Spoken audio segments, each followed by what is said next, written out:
But there are, of course, certain social constraints. One is the fact that not many Christians are aware of the true teachings of Islam. Many Christians may know of Muslims, but have not talked to Muslims, or Muslims have not talked to them about the details of Muslim belief. So they may not realize to what extent Christian and Muslim belief are actually quite in sync. And they may not realize that, in fact, by looking at the Muslim belief, they actually come to understand the Christian beliefs even better, and they understand the history and development of Christianity. As we have seen tonight, by discussing the two beliefs together, the beliefs of Muslims and of Christians, we come to understand both in some more detail. To understand the Muslim belief, we have to constantly make reference to Christianity and to the Bible and the Gospels and so on, and Christian history, history of Isa alayhi salam.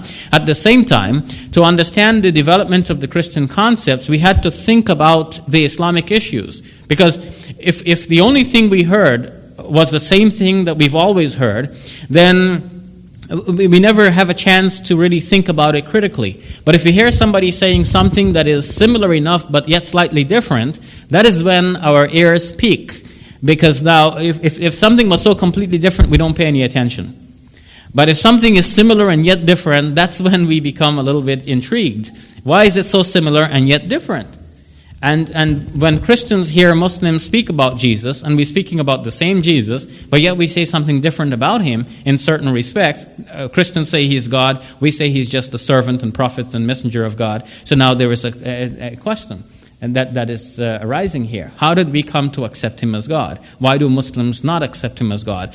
So by thinking about what Muslims believe, in fact, I believe that many Christians will come to understand their own faith even better. And in fact, they do.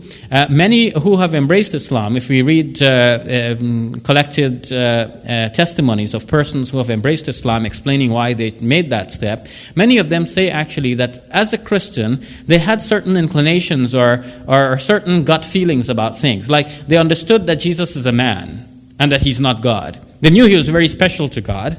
They might even have called him Son of God, but meant that in a metaphorical sense, not a literal one.